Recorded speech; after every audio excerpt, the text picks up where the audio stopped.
기도학교 오늘 13번째 시간입니다. 기도 응답은 하나님의 은혜이다 라고 하는 주제로 말씀을 나누겠습니다. 오늘 아침에는 기도 응답의 가능성은 하나님께 있다라고 말씀을 나누었습니다. 우리는 기도하되 내 정성이나 내 노력 여하에 따라 기도의 응답이 이루어진다라고 생각했지만 기도의 응답은 전적으로 하나님으로부터 이루어지는 것입니다. 하나님께서 예비하시고 준비하시고 친히 이루어 가시는 것이 기도의 응답입니다. 우리가 기도를 하되 기도를 포기하고 계속하지 못하는 이유는 우리는 눈에 드러나는 현상, 보이는 것들 때문에 좌절하고 절망하기 때문이지요.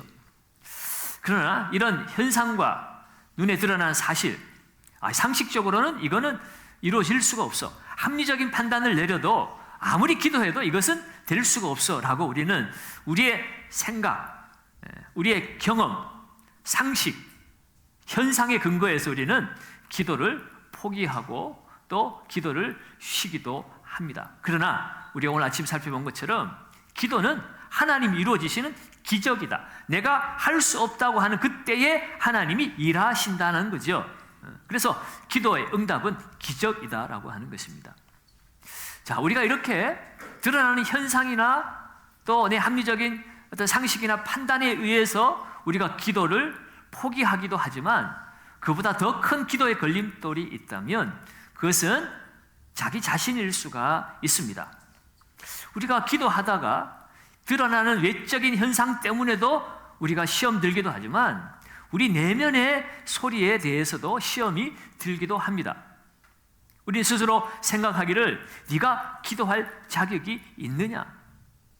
기도를 해도 그저 네 자신만을 위해서 기도하고 네 욕심만을 위해서 기도하다가 좀 편안해지고 문제가 사라지면 기도하지 않고 또 네 마음대로 멋대로 살다가 또 이렇게 교회에서 기도학교 하고 요즘 경제도 좋지 않다고 하고 요새 몸도 무겁고 힘들고 아프고 그러니까 뭐 좀 얻어보겠다고 네가 기도하는 것 아니냐라고 우리는 스스로 자신에 대해서 판단하기 시작합니다. 물론 그것이 사단이 우리에게 주는 마음이기도 하겠죠. 그 내면의 소리, 양심의 소리에 우리가 반응하기 시작할 때에 그래, 내가 하나님이라도 나 같은 애한테는 괘씸해서라도 기도 응답 안 해주겠다. 평소에 좀 성실하게 하나님 찾고 하나님과 사랑하고 교제를 나누어야지. 평소에는 지 하고 싶은 대로 지 마음대로 돌아다니다가 꼭 아쉬울 때만 와가지고 기도하고 또 돌아가고 정신 차리라고 이런 애는 기도 응답해 주지 말아야 돼. 그건 우리 생각이고요. 그건 우리 생각이고 우리의 기도를 들으시는 하나님이시라고 그랬습니다.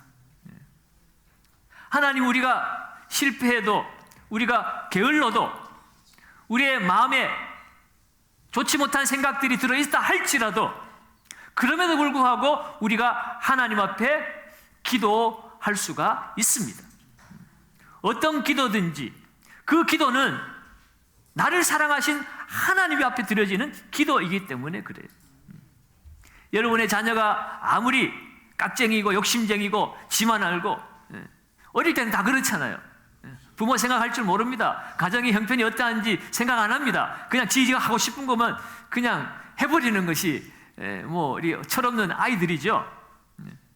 부모 생각보다는 자기 생각 먼저 하는 것이 아이들입니다. 나중에 철이 들면 부모님의 은혜가 그랬지. 자기가 부모가 되고 나서야 그때 어머니 아버지의 그 사랑과 은혜를 생각하지 젊을 때는 그 자기만 아는 거죠.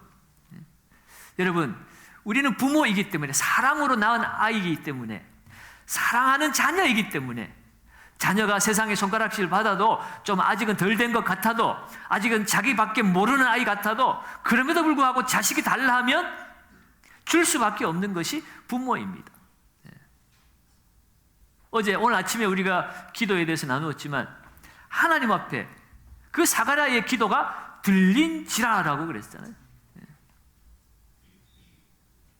자기는 기도 응답이 되어지지 않는다라고 생각했습니다. 이 사가랴가 문제가 있었던 건 아니에요. 사실은 모든 규례를 다 지켰던 제사장 가문의 제사장이잖아요. 기도를 많이 하는 사람입니다. 그런데 아이가 잉태되지 않았습니다. 그리고 더 이상 잉태될 가능성도 없습니다. 나이가 많더라. 그런데 천사가 와서 뭐라고 그럽니까?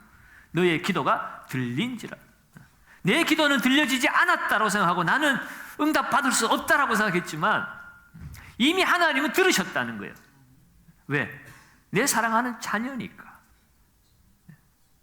다른 사람은 안 들려도 사랑하는 아빠, 엄마는 자식의 소리를 듣습니다.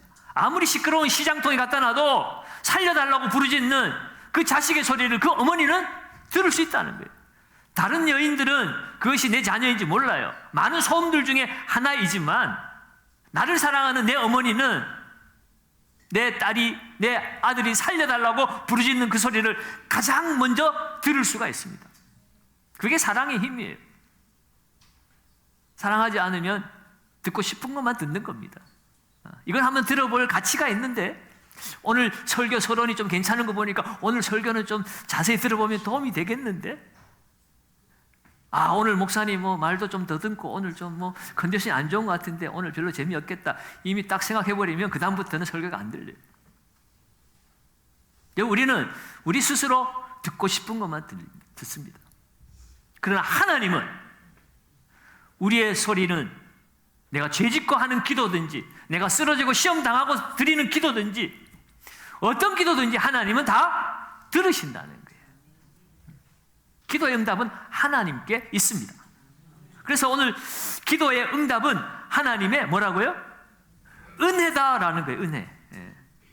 기도의 응답이 은혜일 뿐만 아니라 사실은 기도 자체가 은혜이지요. 여러분 기도 응답은 반드시 이루어진다고 그랬잖아요.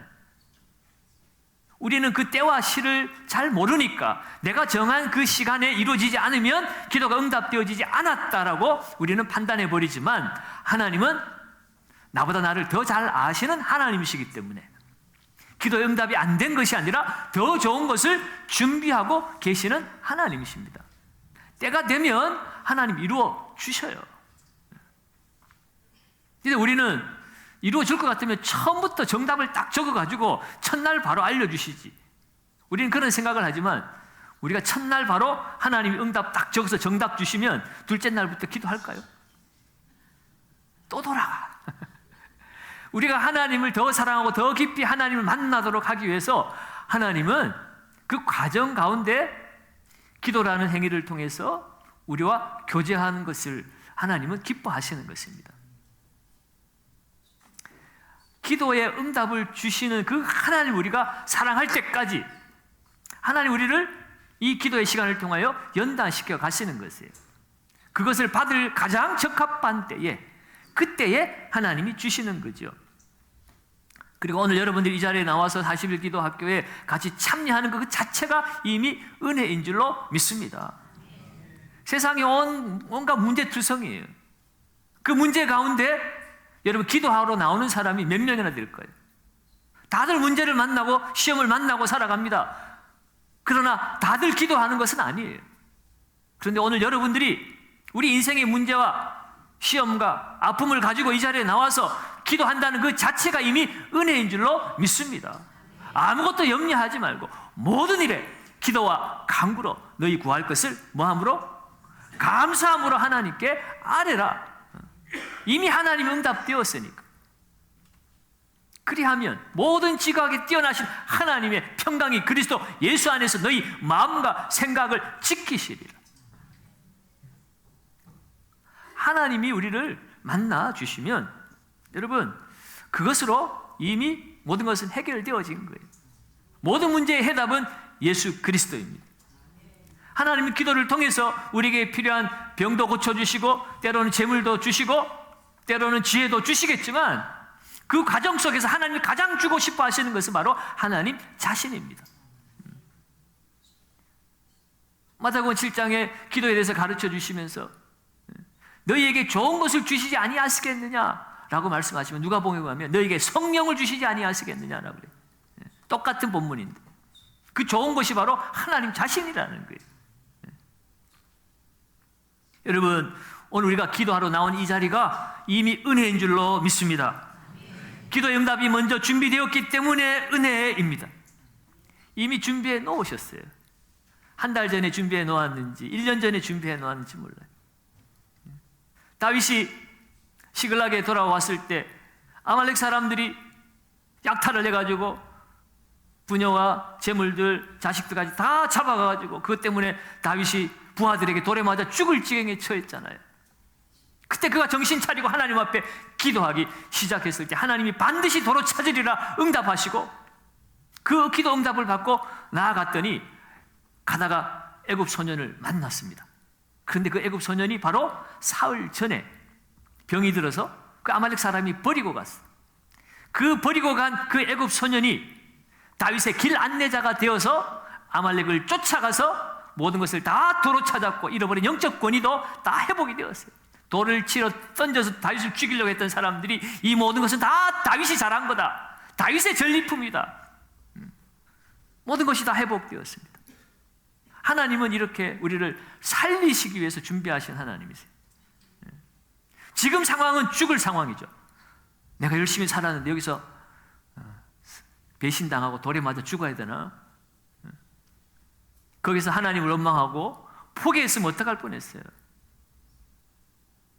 내가 바라는 하나님이 아니네, 내가 기대했던 하나님이 아니네 라고 우리가 하나님 찾기를 포기했다면 어떻게 됐겠어요?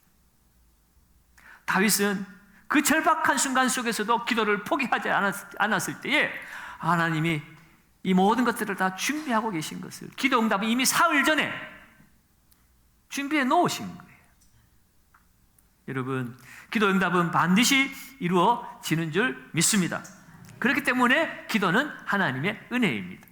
오늘 우리가 읽은 이 요나의 기도도 바로 하나님의 은혜라는 것을 우리에게 알려주고 있습니다. 이 요나에 대해서는 우리가 주일학교 때부터 많이 들어왔으니까 더 이상 그 배경 설명은 하지 않도록 하겠습니다. 그가 니느웨로 가라는 하나님의 말씀을 듣지 않고 다시스로 가려고 하다가 하나님께서 그를 바다에 던져서 물고기에 빠져가지고 죽을 지경에서 그가 기도하고 구원받았다는 그러한 내용이지요. 자, 왜 요나의 기도가 전적인 하나님의 은혜였을까? 첫째로는요, 교환을 보시면 수월의 뱃속에서 기도하였다라는 겁니다. 요나서 2장 2절을 우리 같이 한번 읽어보겠습니다. 이르되 내가 받는 고난으로 말미암아 여호와께 불러 아뢰었더니 주께서 내게 대답하셨고 내가 수월의 뱃속에서 부르짖었더니 주께서 내 음성을 들으셨나이다. 지금 요나가 부르짖었습니다. 기도했습니다. 어디에서요? 수월의 뱃속에서. 여러분, 이 수월의 뱃속, 물고기 뱃속에서 지금 요나가 기도했는데 그것을 수월이라 이렇게 표현을 했습니다. 이 수월이라고 하는 것은 고대 히브리인들은 이것을 지옥이라고 지칭을 했습니다. 이 수월의 그 단어의 본래적 의미는 땅속 가장 깊은 곳이에요. 땅속으로 내려가고 가장 어둡고 깊은 그곳을 수월이라고 하는데 그것을 지옥이라고 사람들은 생각을 했습니다. 그러니까 지금 이 물고기 뱃속에 있는 요나의 상태는 지옥에 와 있는 것 같은 그런 상태였습니다. 지금 마땅히 심판받아야 될 지옥에 지금 처해진 요나의 상황입니다. 요나도 내가 왜 물고기 속에 들어와 있는지 요나 너무 잘 알고 있습니다. 배에서 추첨했잖아, 그죠? 요나가 걸렸어. 요나가 압니다. 나를 바다에 던지우라. 니느웨로 가라고 했는데 정반대 다시스로 가는 배를 타고 도망을 가다가 하나님께서 이 징계를 내리신 것을 요나가 너무 잘 알아요. 이 물속의 뱃속에 들어가 있는 것도 하나님의 심판이라는 것을 요나가 잘 알고 있습니다. 더 이상 살 길이 없는 곳이에요. 그러면 포기해야 되지 않겠습니까? 하나님께 죄를 짓고 더 이상 살 길이 없는 지옥까지 왔으면 이제는 끝이 났구나 하고 심판을 받아들이는 게 순서겠죠. 그런데 오늘 요나는 그 수월의 뱃속에서 내가 부르짖었다라고 이야기하고 있어요. 죽을 것 같은 그 상황 속에서도 그는 기도했다는 것입니다. 이 죽을 것 같은 상황에서 기도하면 하나님이 응답하신다는 그 믿음을 가지고 그가 기도를 했습니다. 여러분, 물고기를 준비하신 것은 요나를 죽이기 위함입니까? 살리기 위함입니까? 그렇죠. 바다에 던져질 때는 요나 이놈이 하나님 말씀 안 듣고 도망가다가 이제 심판받아 죽는구나, 하나님이 이놈 심판하려고 바다에 던지게 했구나, 물속에 물고기 속에 들어가는 순간에도 내가 이 지옥의 심판받으러 들어왔구나 라고 생각을 했지만, 그러나 가만히 생각해 보면 물고기를 준비하는 것은 요나를 심판하시기 위함이 아니라, 지금까지 겉으로 드러난 그 순서와 과정은 심판을 받고 있는 모습이지만, 사실은 요나를 그가 불순종했을지라도, 그가 불순종하여 지금 죽을 상황 가운데, 죽은 것 같은 지옥과 같은 곳에 서 있는 것 같은 상황일지라도 하나님은 그를 살리시기 위한 계획을 가지고 그를 물고기 뱃속으로 집어넣으신 것. 하나님은 살리시는 하나님이신 줄 믿습니다. 여러분, 오늘 이 시간 얼마나 죽을 것 같은 그런 상황 가운데, 그것이 건강의 문제든 경제적인 문제든 관계의 문제든 더 이상 소망이 없다, 희망이 없다 라는 상황 가운데 있다 할지라도 오늘 이 자리에 나와 기도하는 것이 은혜인 줄로 믿습니다. 하나님의 긍휼하심을 받을 수 있는 기회입니다. 때를 따라 도우시는, 필요한 때에 꼭 필요한 것을 주시는 그 하나님의 은혜를 경험하는 자리가 이 기도의 자리라는 거예요. 다니엘도 다니엘서 6장 10절에 오늘 책에 나와 있습니다. 우리 너무나 잘 아는 얘기죠. 대적들이 자기를 잡아 죽이려고 음모를 꾸미고 기도하지 못하게 하려고 했는데, 그 음모를 다 알면서도 날 잡아 죽이려면 죽여라, 사자굴에 집어넣으려면 집어넣으라 하고, 오히려 창문을 열어놓고 하루에 늘 하던 대로 3번씩 기도했다는 거예요. 하나님께 오히려 감사했다라고 기도하였습니다. 그 조건이 절망적이었어도 그는 기도하기를 포기하지 않았습니다. 그랬더니 이 요나를 구하시는 하나님과 마찬가지로 이 다니엘을 사자굴에서 건져내시잖아요. 천사가 와서 사자의 입을 봉해버렸어요. 사자가 다니엘을 건드리지도 못했어요. 나중에 이 다니엘을 모함한 자들이 대신 그 사자굴에 들어갈 때 보니까, 성경에 보니까 땅에 떨어지기도 전에 사자들이 입을 쫙 벌리고 그냥 팍 받아 먹어버려요. 그런 무시무시한 사자가 하나님 앞에 기도했더니, 죽을 걸 알면서도 그 죽을 자리에서 기도했더니 하나님이 천사를 보내가지고 다니엘을 살려내시는 하나님이시더라는 거예요. 여러분, 어떤 절망의 자리에 있든지 우리가 이 믿음을 가지기를 바랍니다. 은혜의 하나님, 나를 구하시기 위하여 십자가에서 자기 몸까지 버리시고 생명을 아끼지 아니하신 그 하나님이 나를 지키시고 내 기도를 들으시고 나를 붙들어 주신다는 이 믿음이 있다면 우리는 예수 이름으로 무엇이든지 기도할 수 있어요. 너희가 이제까지 내 이름으로 아무것도 구하지 아니하였으나 이제는 내 이름으로 무엇이든지 구하라. 그리하면 내가 하늘에서 듣고 그대로 시행하리라. 예수님 때문에 우리는 무엇이든지 하나님 앞에 구할 수가 있습니다. 수월의 뱃속에서도, 죽을 상황 속에서도 기도하면 살리신 하나님, 그 은혜의 하나님을 오늘 이 요나의 기도를 통해서 우리가 찾아볼 수가 있습니다. 두 번째로, 요나는 바다 속에서 기도하였습니다. 3절, 2장 3절도 다시 한번 읽어봅니다. 주께서 너를 깊음 속 바다 가운데에 던지셨으므로 큰 물이 나를 둘렀고 주의 파도와 큰 물결이 다 내 위에 넘쳤나이다. 아멘. 주께서 나를 깊음 속 바다 가운데 던지셨으므로. 여러분, 바다 한가운데 던져지면 여러분 어떨까요? 망망대해에 저 태평양 한가운데 조그만 나룻배 하나 붙들고 내가 던져져 있다면 여러분, 그때 우리의 상황은 어떨까? 우리의 심정은 어떨까? 여러분, 이 바다는 도울 자가 아무도 없는 것입니다. 외로운 것입니다. 인간적인 방법이 도저히 찾을 수 없는 그러한 것이 이 바다입니다. 여러분, 그 바다 가운데 던져졌다 할지라도 오늘 이 요나는 포기하지 않고 기도했습니다. 인간적인 도울 방법이 전혀 없는 그 상황 속에서도 기도하면 하나님께서 역사하신다는 거예요. 여러분, 오늘날 나를 도와줄 자가 아무도 없는 그런 상황에서 내 부모조차도 자식조차도 내 배우자조차도 나에게 전혀 도움이 되지 않는, 나 홀로 어찌할 바 몰라 주저앉아 있는 그 순간에도 우리가 포기하지 않고 기도하면 살리시는 하나님이, 은혜의 하나님이 내 기도에 응답하시고 나를 살리심을 믿어야 하는 것입니다.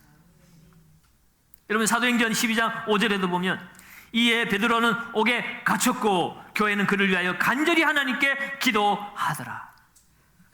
복음 전하다가 베드로가 옥에 갇혔습니다. 감옥에 착고에 쇠사슬에 묶인 채로 양옆에는 간수가 둘이 함께 누워서 잘 정도로 도저히 헤어나올 수 없는 감옥이에요. 두 양옆에 간수가 있을 뿐만 아니라 또 옥문 밖에도 간수가 초병이 서 있어요. 도저히 살아나올 수 없는 곳입니다. 그런데 교회가 이 베드로를 위해서 간절히 하나님께 기도하더라. 하나님께 기도했더니 어떤 일이 일어났습니까? 마찬가지로 천사가 와서 그 쇠사슬 착고가 풀려나고 문이 열려지고, 그 간수들이 있음에도 불구하고 베드로를 데리고 나갔는데 아무도 간수들이 알아보지 못해요. 그가 살아나게 되는 역사가 나타난 겁니다. 여러분, 아무도 도울 리 없어도 하나님이 도우시는 줄 믿습니다. 열왕기상 19장에 보면 엘리야가 그 하나님 앞에 열심히 사역했지만 아무것도 변화되지 않는다는 것을 생각하고 여전히 나 혼자 계속해서 이 싸움을 싸워야 가야 된다는 것에 너무너무 외롭고 힘들어서 더 이상 나 이제 못하겠습니다. 하나님, 날 좀 죽여주십시오. 내 생명을 좀 거두어가 주십시오라고 하나님 앞에 나아가서 부르짖었을 때에, 그때에 하나님 응답하시잖아요. 아니다, 내가 아직도 바알에게 무릎 꿇지 않은 7천인을 내가 남겨놓았노라. 너 혼자가 아니야. 그들과 함께 하면 돼 라고 하나님께서 그를 다시 일으켜 세워 주셨습니다. 여러분, 우리 눈에는 보이지 아니할지라도 더 이상 이 바다 한가운데 있는 것 같이 나를 도울 자 이 세상에는 아무것도 없어. 그래서 나는 너무 외로워 힘들어 라고 우리는 말할 수밖에 없는 상황일지라도 보이지 아니하지만 하나님은 내 곁에 서서 나를 도우시고 계시는 줄로 믿습니다. 성령 하나님이 나를 도우시고 또 하나님 준비하신 동역자를 통해서 우리를 도우시고 생명의 길로 이끌어가 주십니다. 이러한 하나님의 은혜가 오늘 이 밤에도 이루어지기를 주의 이름으로 축원합니다. 세 번째로 이 요나는요, 쫓겨난 곳에서도 기도하였습니다. 쫓겨난 곳에서도. 4절 말씀입니다. 2장 4절도 한번 읽어봅니다. 내가 말하기를 내가 주의 목전에서 쫓겨났을지라도 다시 주의 성전을 바라보겠나이다 하였나이다. 아멘, 아멘. 요나는 하나님 앞에 쫓겨났다는 것을 알고 있습니다. 누구보다도 자기가 잘 알죠. 하나님의 말씀을 불순종해서 지금 이렇게 된 상황이니까. 그런데 그는 기도를 포기하지 않았습니다. 하나님께서 나를 심판하시는 그 심판의 자리일지라도 나는 기도하겠다는 것입니다. 여러분, 우리도 하나님 보시기에 잘 못 산 것 때문에 때로 마음 아프기도 하고 하나님 앞에 기도할 면목도 없고 그 양심의 소리를 못 이겨서 여러분, 우리는 기도도 포기하고 하나님 백성으로 살기를 포기할 수도 있습니다. 그러나 오늘 요나처럼 하나님은 너희가 쫓겨났을지라도 심판의 자리에서도 기도하면 하나님이 고치시겠다고 약속하시고 계세요. 그것이 무슨 의로워서 구원받았습니까? 뭔가 착한 일을 많이 해서 우리가 구원받았습니까?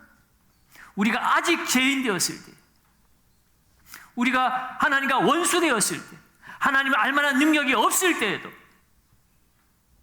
그리스도께서 우리를 위하여 십자가에서 자기 목숨을 내어 주심으로, 우리의 죄를 용서하여 주심으로 우리가 구원받은 하나님의 자녀가 된 것입니다.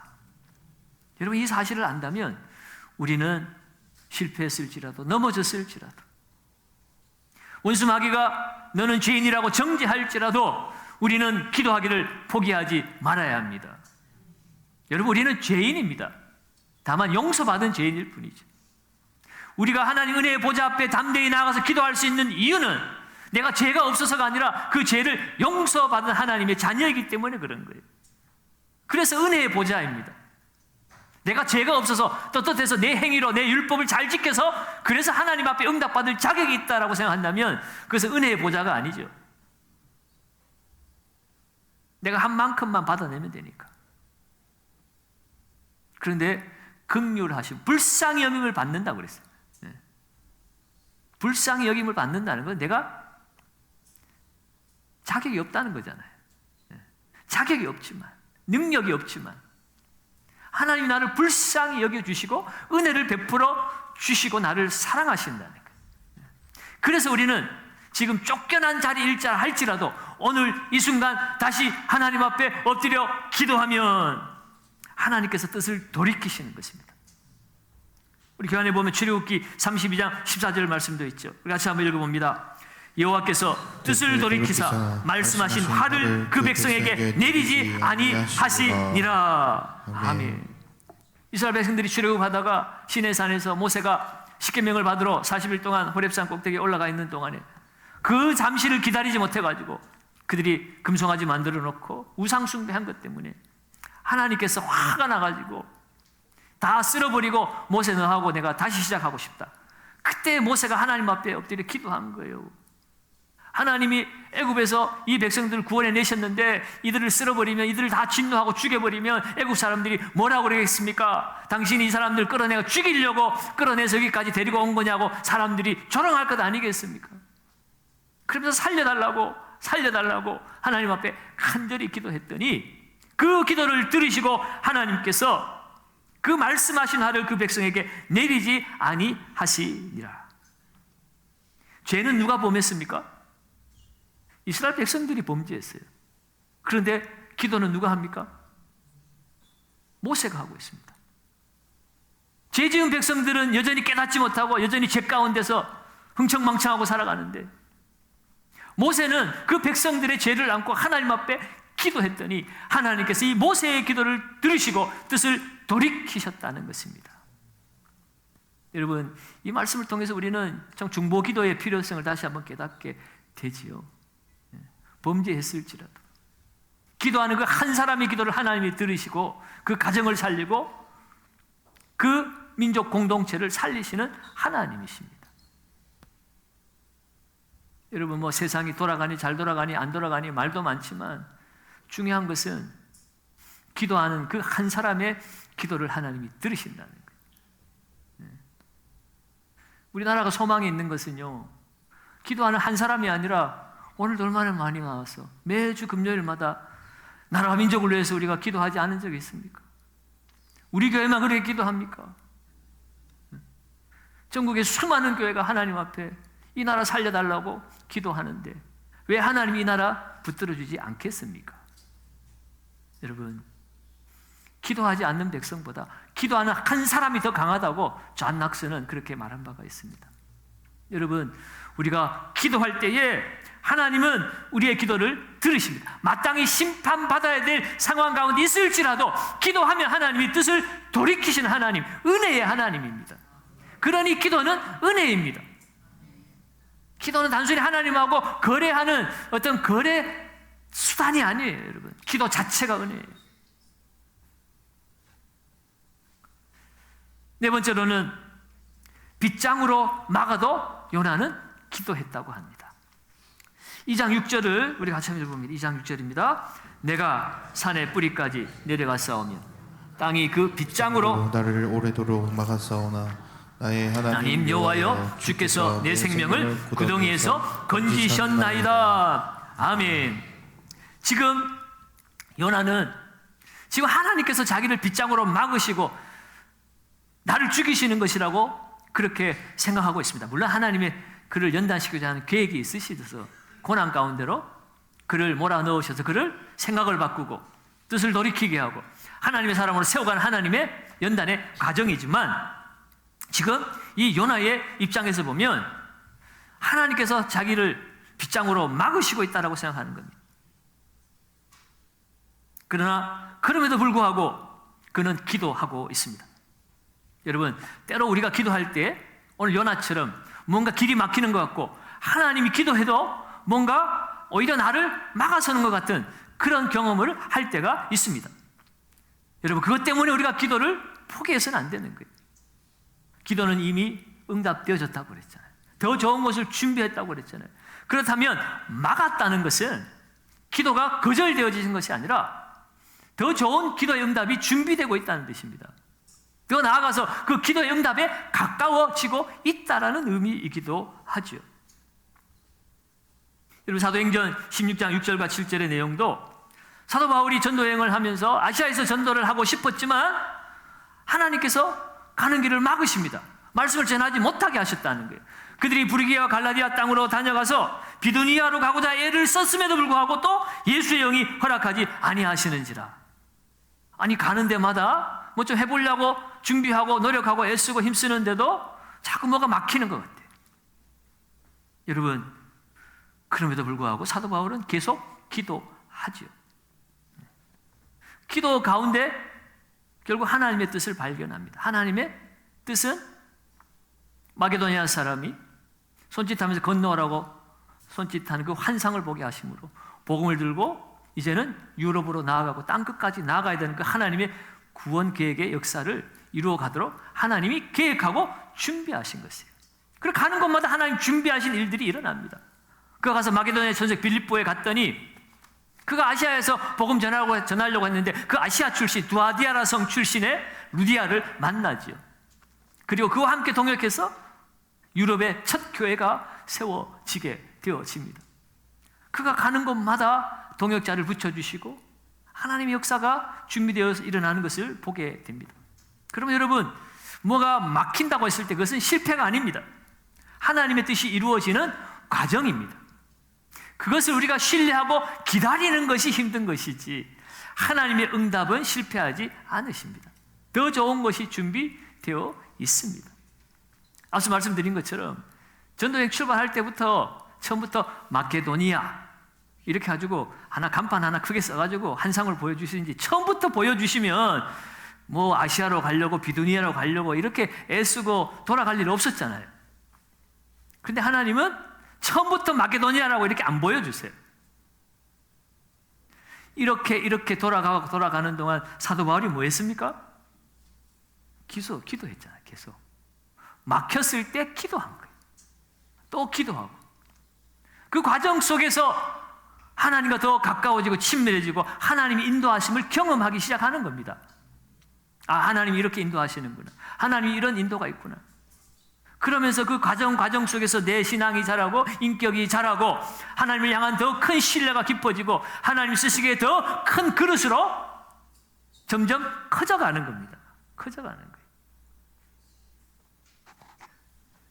바울이 그렇게 유능한 사람이었지만 하나님이 단번에 그렇게 쓰시지 않았어요. 다메섹에서 그를 만나 주시고 나서도 얼마나 오랜 시간이 걸렸습니까?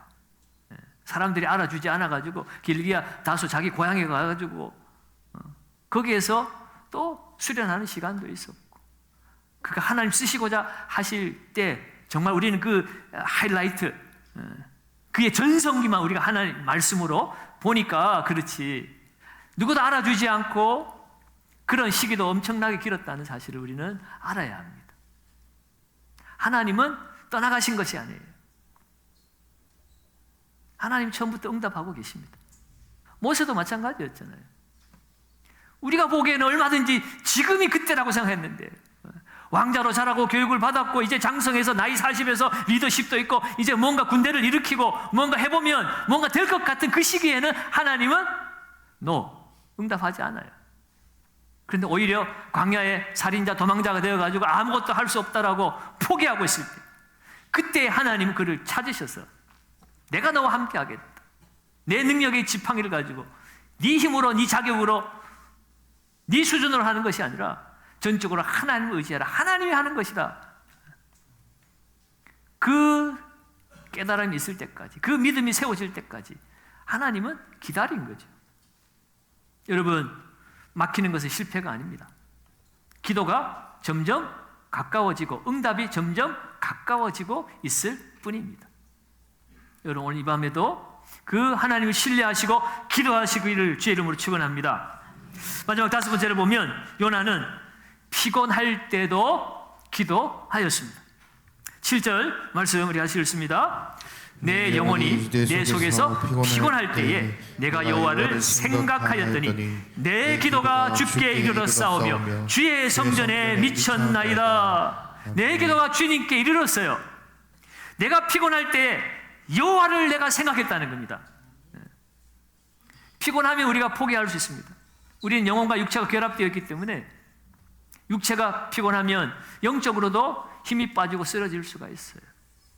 그래서 우리는 포기하고 싶어집니다. 그러나 오늘 요나는 내 영혼이 내 속에서 피곤할 때 하나님을 생각했다라고 그랬어요.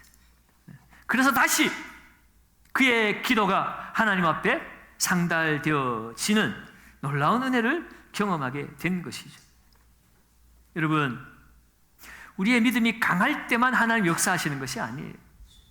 내 영혼이 피곤하고 지칠 때도, 때로는 기도할 그 소리도 안 나와서 그저 가만히 앉아 있다만 가야 하는 그런 상황일 때도 우리의 마음을 읽으신 하나님, 우리의 마음과 생각을 감찰하신 하나님께서 우리의 영혼의 신음소리도 다 들으시고 그 기도에 응답하시는 하나님이십니다.